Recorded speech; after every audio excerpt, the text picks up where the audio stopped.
ఈ ఎఫ్ఐఆర్ గురించి చెప్పే ముందల నాదొక చిన్న క్వశ్చన్ అండి. జనరల్‌గా మీరేదైనా స్పాకి గానీ, మసాజ్ సెంటర్‌కి గానీ, మసాజ్ చేపించుకోవడానికి వెళ్తే మీ మీద కేస్ అవ్వచ్చా? సో, ఇదని చెప్పే ముందల ఒక్కసారి చూపిస్తాను సార్. మీకు కనిపిస్తే this FIR happened on a spa centre sir. So, ఇప్పుడు క్వశ్చన్ ఏందంటే, ఇప్పుడు ఎన్నో మసాజ్ సెంటర్‌లు ఉన్నాయి గదా! ఎక్కడ కూడా పట్టుకోవట్లేదు గదా! మరి మీరేంది ఇలా చెప్తున్నారు? సో, ద క్వశ్చన్ కోసం ఫస్ట్ ఎక్స్‌ప్లనేషన్ ప్రాపర్‌గా వినండి sir. You will get super duper answer. See sir, massage centres are 3 types. అబ్బాయిలు అబ్బాయిలకి మసాజ్ చేస్తే ప్రాబ్లమ్ లేదు. అమ్మాయిలు అమ్మాయిలకి మసాజ్ చేస్తే ప్రాబ్లమ్ లేదు. బట్ ఎప్పుడైనా ఏదైనా అబ్బాయి గానీ అమ్మాయికి మసాజ్ చేస్తున్నాడు in a spa centre or massage centre, లేకపోతే ఒక అమ్మాయి ఒక అబ్బాయికి మసాజ్ చేస్తుంది in a spa centre, then you are in great trouble. ఎందుకంటే supreme court and high court guidelines ఉన్నాయి దీని మీద.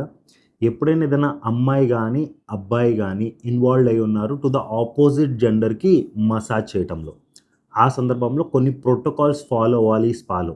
ఆ ప్రోటోకాల్స్ కానీ ఫాలో అవ్వలేదనుకోండి సార్, కేస్ మ్యాండేటరీ అవుతుంది. మరి ఆ ప్రోటోకాల్స్ ఏంది? There are 3 protocols sir. First protocol, massage సెంటర్లో ఏదంటే క్లోజ్డ్ రూమ్లో మసాజ్ చేస్తూ ఉంటారు సార్ వీళ్ళు, రైట్? సో, ఆ క్లోజ్డ్ రూమ్లో విజిబిలిటీ ఉండాలి. సో, ఏదైతే డోర్ ఉంటుందో దానికి ఏదన్నా కానీ గాజు గ్లాస్ పెట్టేస్తే ప్రాబ్లం లేదు, కనిపిస్తూ ఉంటుంది కాబట్టి ఇష్యూ లేదు. సెకండ్ థింగ్ ఏంటి, ఆ స్పాలో ఎక్కడ కూడా కాండోమ్ ప్యాకెట్స్ కానీ సెక్షువల్ యాక్టివిటీస్ కానీ జరగకూడదు. థర్డ్, అక్కడ మసాజ్ ఇచ్చే వాళ్ళు ఎవరైతే ఉన్నారో, తీసుకున్న వాళ్ళు ఎవరైతే ఉన్నారో, minor should not be there.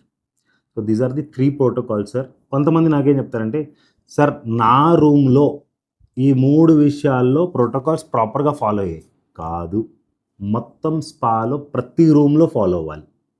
Otherwise you are in great trouble. మీ మీద కేస్ బుక్ అవుతుంది, అది కూడా చాలా సీరియస్ కేస్ బుక్ అవుతుంది sir. Sir, massage is a fantasy, especially when you are doing with opposite gender. But ఆ fantasy కోసం లిటరల్గా జైలుకి వెళ్ళటం, ఎఫ్ఐఆర్ బుక్ చేయించుకోవటం అవసరమా? సో ఏదైనా రెప్యూటెడ్ స్పా సెంటర్స్ ఉంటే అక్కడికి వెళ్ళండి. ఈ 3 విషయాల్ని ప్రాపర్గా గుర్తుపెట్టుకోండి.